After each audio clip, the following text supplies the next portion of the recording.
Before we get started, we'd like to thank Nationwide for sponsoring this episode of Let's Get Surety.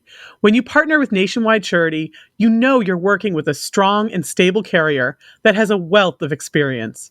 Nationwide Surety Operations specializes in both commercial and contract surety bonds to support local, regional, national, and international customers with operations in the United States. For more information on Nationwide Surety Solutions, visit nationwide.com/surety.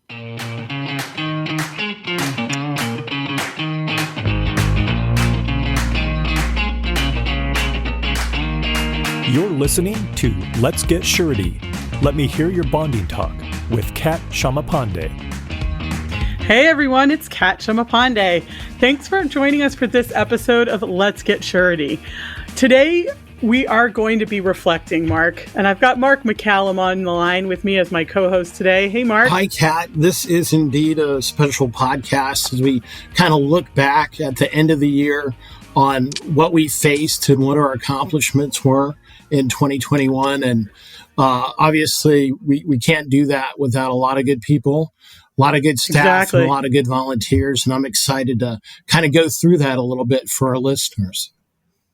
So let me just introduce the great group we've got on with us on this episode. We have Kathy Hoffman with us.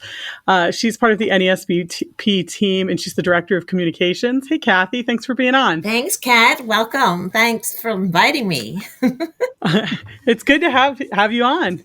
We have also Larry LeClaire, and he's Director of Government Relations here at NASBP. Hey, Kat. Hey, Mark. Good afternoon to everyone. Hey, Larry. Thanks for being on. You bet. We've also got Steve Carlin. He's Director of Technology and Membership Services here as well. Hey, Steve. Hey, Kat. Nice to be here. And last but not least, we have Bethany Jones, who's our meetings consultant here for NASBP. Hey, Bethany. Hey, Kat. Happy to be here. So we're going to just take a look back at what's happened. It's been a couple of crazy years.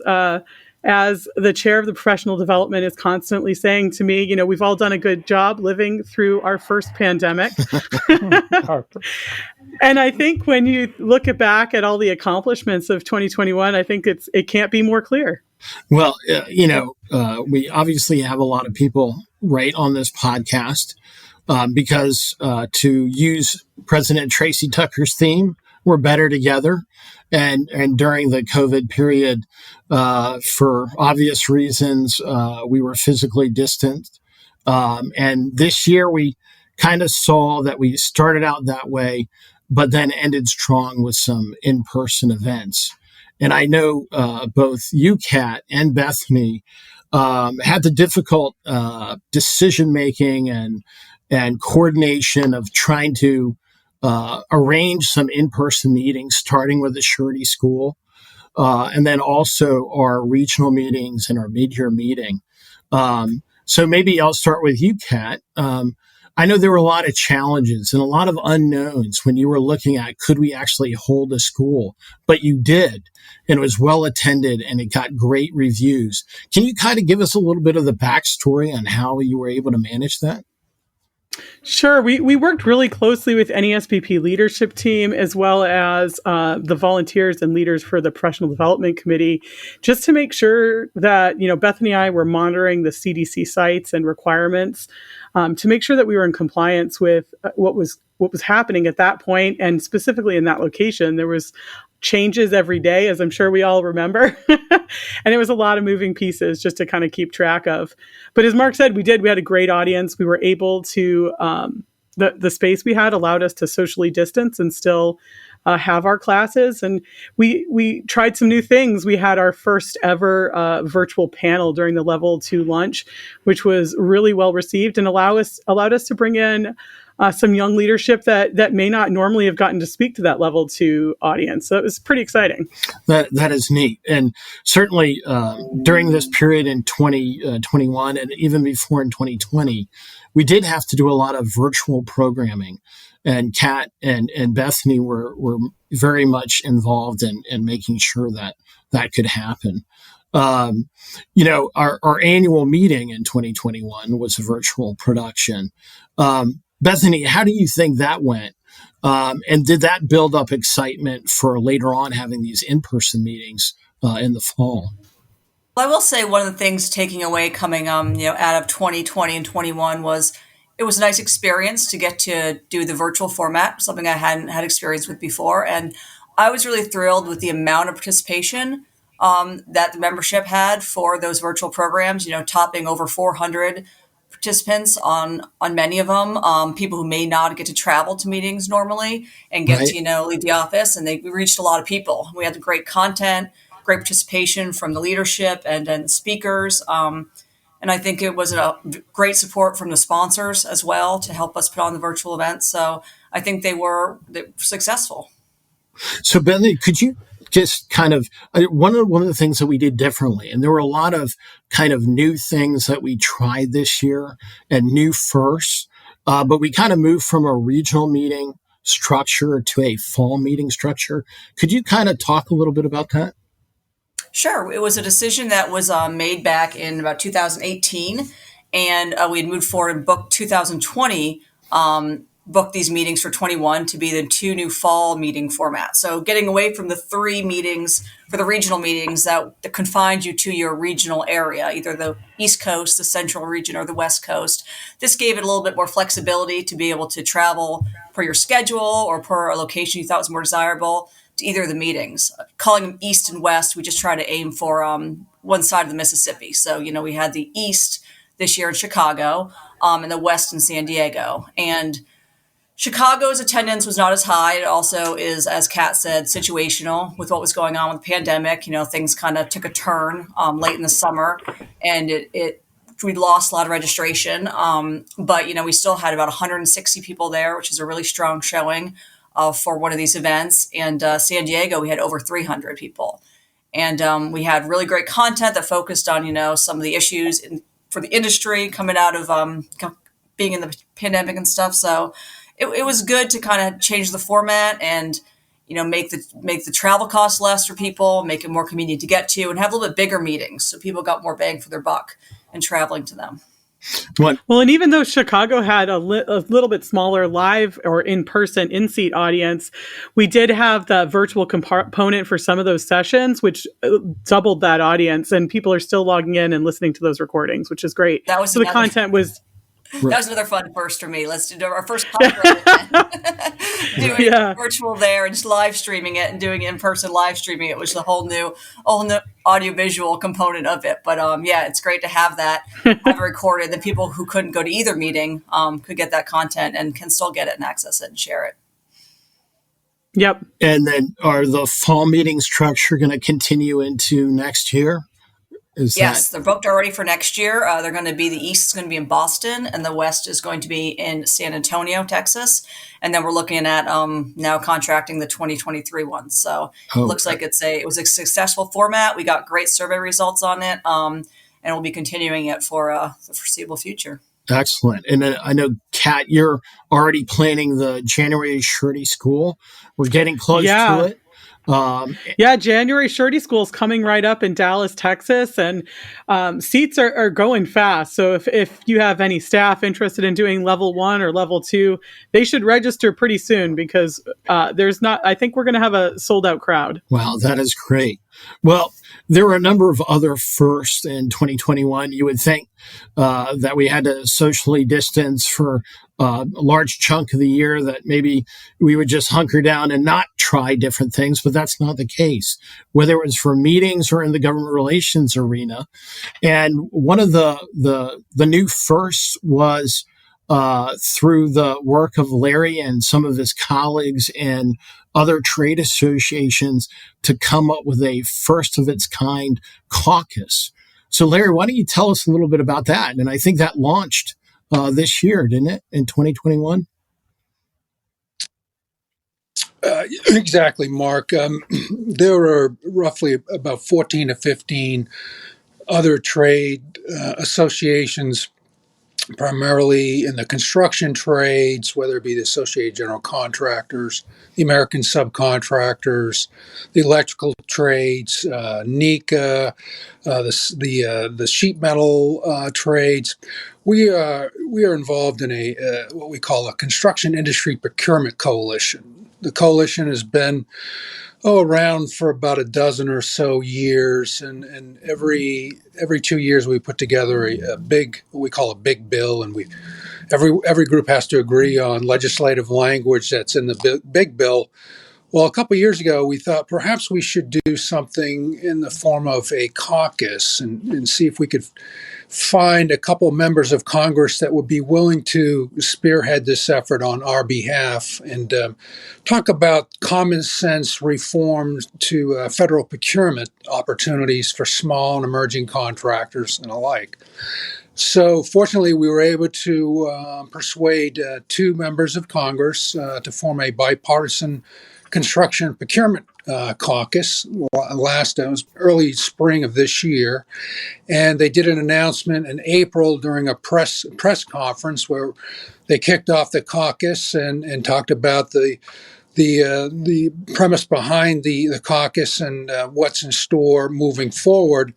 Incidentally, I received an email not too long ago that the chair and the co-chair, the vice chairs, I guess they're called, Mr. Peters represents the 52nd District of California, and Mr. Stauber, who represents the 8th Congressional District in Minnesota, are looking to put forth what we call the big bill and introduce something here fairly shortly. So, yeah, it's been an exciting opportunity for the members of the Construction Industry Procurement Coalition to move forward on as the coalition has evolved from a big bill legislative vehicle to now we've formed our own congressional procurement caucus. So it's been pretty neat to be and I part bet of you that whole see evolution. that paying dividends down the road in 2022 and subsequent years as we continue to focus on our issues and bring attention to them in Congress. Absolutely, and our goal here certainly is to invite other members of like-minded congressional members to join the caucus as well. And we've reached out to a number of those offices on the House side that certainly serve on the transportation-related committees that have a touch to those particular procurement that is matters. terrific. Well, Kathy, I know our public relations campaign is not new. That was initiated not in 2021, but you put your own kind of unique spin on things with working with your industry relations committee on trying to move to greater awareness within our membership and outside through the use of social media. Kind of tell me a little bit more about what you did in 2021 with social media on that. Sure. So we really amped up. Even since last year, we've really been delivering social media posts through our 5 channels. It's just about 6 days a week now. And also, we actually started a new campaign this year that every Friday we post a social media post that promotes one of the resources that bomb producers can find very useful in their day-to-day functions. And that helps promote the toolkit and remind producers of the benefits the toolkit offers them in working with their clients and educating stakeholders about the surety bond product. And it's fun because we get to see a lot of members are starting to become much more engaged in the social media. And it's also a quick reminder of the valuable resources the campaign offers. And it's fun because we've been really adding more resources to the Be Guaranteed to Succeed site too. In fact, we added about a little more than 10 new resources. Wow. At the NASBP.org site. You'll find the Be Guaranteed to Succeed microsite there, and you'll find under the producer resources that we have several new posts that actually surety execs have contributed to NASBP, and we're happy to provide those, because they really focus on things that we think our members are facing every day and trying to educate their clients about, like the joint ventures article. That's a 3-part article that Mike Ziza from Picard and Abramson has put together for us. He did such a great job. And we also have some things about the bonding process from a surety exec. Also, the subcontract bonds and some tips for bidding. So that's just a sampling of some of the fun things there that we should check them out. Don't forget about the Be Guaranteed to Succeed site. And if we wanted our members to get in the act, so to speak, and move this forward, what can they do? Can they retweet or like some of these social media posts? Yes, they should like, retweet, make a comment. And you don't have to do, we post on all 5 channels: LinkedIn, Twitter, Facebook, Instagram. We actually have 2 LinkedIn, the group LinkedIn and the company LinkedIn group posting. So even just pick one. You don't have to be on all of them, because we certainly post to all of them. And it's meant to be educational, but also fun. And we also post about the events the NASBP has and upcoming programs being offered for educational opportunities. Oh, that's great. Well, I know, as you said, nothing's ever static, right? Well, and that's certainly true on the technology front. And I know Steve was working with the Automation Technology Committee on a new white paper that was issued this year. Or actually, I guess it was more of a revised white paper. But also there were some exciting developments on NASBP's participation on looking at technologies that could help make surety processes more efficient and move towards digitization. So, Steve, kind of tell us a little bit about what you and the Automation Technology Committee undertook this year. Well, the pandemic really sort of turned the apple cart over and had everyone rethinking how they do their business globally, as well as in our surety market. And one of the things that came out of this is a much greater awareness of opportunities that can be realized to improve the process, to make it more streamlined, to make it more, to make it faster, to make it more resistant against upset and environmental factors. And we've been fortunate to have members and associates who have worked hard to keep us central to this discussion and advancements in the area. Principal among these is a greater interest and exploration of blockchain for powering processes that underpin the surety business process. So right now, for instance, we're creating a proof of concept behind power of attorney repository, something that was done on a company basis, on a surety company basis, on a 101, and it's basically just to keep that current, used an incredible amount of resources from the firm and a lot of touch points with clients. So we're looking at deploying early in the new year a first proof of concept and then a full-blown power of attorney repository blockchain-powered system that will integrate with the current systems that all our vendors have and that our members use. It's worth saying, just to piggyback on Kathy, that 2021 could have been a tough year for both the surety industry and for NASBP, but we came out of it amazingly strong. Our members really looked at this as an important moment to work together, to be part of an organization, and that powered the virtual events, it powered the live events, and it powered a lot of the interactions we're seeing. And we finished the year ahead of 2020 in producer members and overall in members. That's amazing. And I'm really pleased that our membership committee and that our staff worked hard and was diligent to kind of keep their eye on this potential problem, but this opportunity as well, and turned it into an opportunity.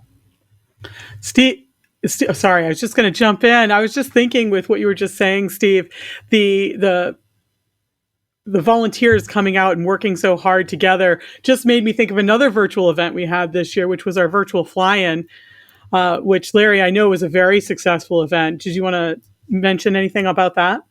Yes, absolutely, Kat. I mean, it was the first time that certainly we hosted a virtual fly-in, and the numbers were roughly somewhere upwards of 150 virtual meetings, which certainly were above and beyond any in-person meeting that we've hosted pertaining to a fly-in. So yeah, the numbers were fantastic, and it allowed those folks that hadn't participated in an in-person fly-in event in the past to be able to participate. And I think it had a couple of impactful takeaways, one of which allowed first-time attendees, but moreover, the second piece was it allowed people to become more comfortable with the whole process of talking about the issues of the industry, and just gaining a little bit more confidence level that it's not such a huge undertaking to do this.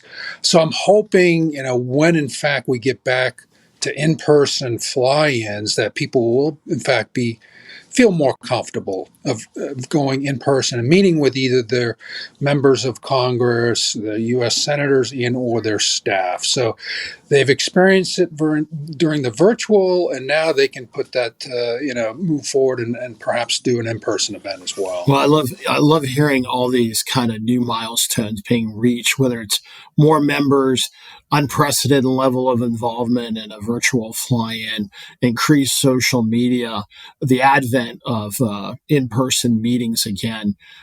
Kat's very modest, so I'll bring this up in terms of a milestone that she's achieved as the voice of NASBP's Let's Get Surety podcast. But Kat, didn't we get a new milestone in terms of the downloads for these podcasts? We are over 15,000 downloads now, which is great. I'm just glad we're putting out podcasts that you all want to listen to. Thanks for listening. It's great to see that audience growing every month with more and more downloads of the podcast in the U.S. and around the world. Well, I think the achievements in 2021 really give a great reason for optimism in 2022. So with that, maybe we should go around and ask the one thing that you want our members, affiliates and associates to know going into 2022. And I can ask for a volunteer, or I can ask somebody to start us off. But Bethany, would you like to kind of go with the thing that comes to mind there? Maybe Absolutely, the annual Mark. meeting? Yeah. Yeah, I mean, that is forefront of my mind right now. We're getting geared up to launch registration for the annual meeting. It's going to be in May 2022, May 1st through 4th. The room block opened up just about a week or so ago. It's going fast. I urge people to book their room. Information's going up on the website with the preliminary schedule here just the next few weeks, and registration opens the first week of 2022. So it's really exciting to be back in person for the annual, get the band back together, and to have a good time. Yeah, let's hope this is the largest attendance yet. I think there's a lot of pent-up demand, at least from judging from our meeting in San Diego. So pretty exciting. We got a lot of fun, unique things planned for May, so I think It's going to be a good time. Awesome. How about you, Larry? Well, I would say sort of catapulting from our bipartisan infrastructure bill that was enacted just earlier ago this month. There was a provision in that particular bill that actually called for bonding requirements on loan and grant funds through the surface transportation bill, and we're looking at the water piece for reauthorization is going to be up again for renewal in 2022, and certainly our goal is to require grant funds, bonds on water projects that are receiving grant funds. So we accomplished that through the transportation bill that was enacted now.